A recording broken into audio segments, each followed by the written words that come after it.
Hello and welcome to today's video. So on the workbench today we have a Solectria BC3300 battery charger, serial number 1161.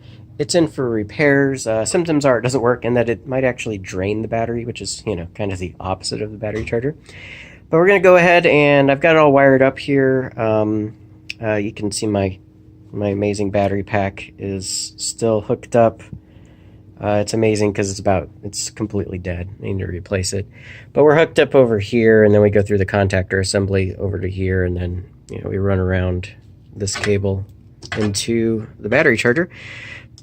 Much better than me just clip leading in, which is what I've been doing in the past. We've got a pack sniffer 2 here that's wired up to it to run my battery pack simulator here and turn on the do the pre-charge, turn on the contactors. It's actually pretty nice because it's a little dangerous because you could get on there, but yeah, that's why it's in the back.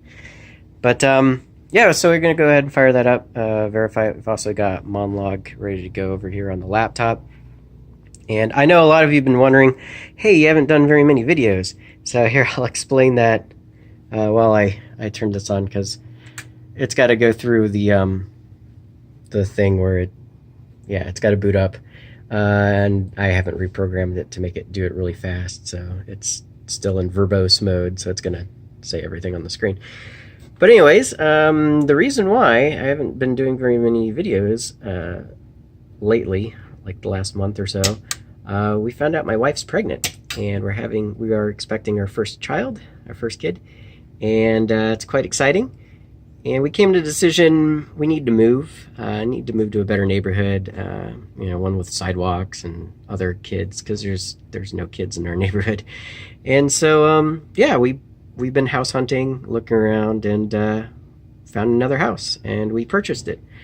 So now we own 2 houses, which is not a great situation, but our current house is already paid off, so it's not like we're having to make double house payments or anything. But that means we got to fix this house up and get it ready for sale. And so I've been working on that. The new house, it's in a much nicer neighborhood. I got a little bit less basement space, especially unfinished. It's got a finished bedroom and a finished recreational area room kind of thing down there. Like second family room, I think is what they call it. But that means I gave up a lot of my unfinished basement space. So my workbench that we're currently on here, the one that I built, it's kind of custom built for this house. It kind of fits in between the stairwell, and this is an 8-foot section, and then this for back when we had CRT monitors, it made sense to have that really deep, but now with LCD displays doesn't really. And then yeah, you can just see it's a pile of mess, and yeah. So I don't think this workbench will fit, so I think I'm going to have to leave it behind and make a new one. But yeah, I gotta clean off all this stuff and take it all with me. I'm not looking forward to moving, but I have to do that. Probably clean out a bunch of stuff. I mean, I've got all these, motor controllers and battery chargers and all kinds of stuff just hanging out here on the floor. So, I don't know, maybe they get auctioned off. If you see something you're interested in, let me know. We can make some kind of deal.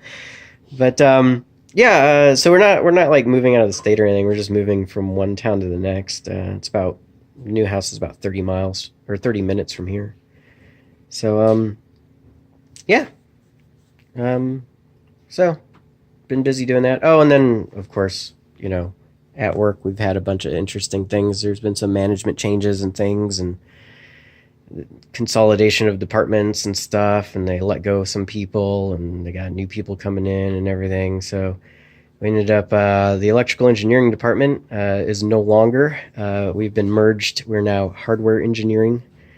And yeah, so it's been a lot of changes at work, so everything's been really stressful, and trying to get everything done, because they let go of a couple other electrical engineers, and then they didn't redo any of the schedules, so now we have tons more work to do.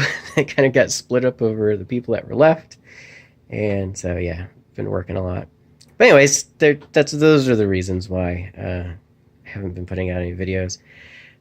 So I got this battery charger, an ignition module, and a motor controller to put on the bench, repair, get those done, and then it's time to pack up the workbench, start packing everything up, and probably not going to be receiving anything for a while that requires repairs because, yeah, not going to have the time to do it.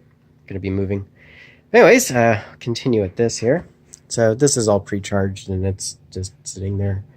And this is all fake. You've seen this before. I can move these pots and it'll change the voltages and stuff. So it's, this other one's the current, but it doesn't really matter because it's, I mean, if it drops below a certain voltage, it'll, one of the cells, because it's listing the high and low cell, one of those, if you turn it down too low, it'll click out the contactor. So we want to just leave it there. Oh, and then the state of charge and the health are fake. That's why that's, I think that's, what did I have in there? Like 567 and yeah, 567. The other one's 987. So yeah. Anyways, we'll go ahead and fire this up here. Plug this guy in, and fan comes on full throttle. No lights, and never connects. So that tells us that the power supply is bad, or the main processor's not running. So we've got some kind of power supply issue with this guy.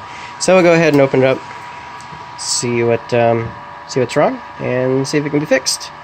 Anyways, thanks for watching. Bye.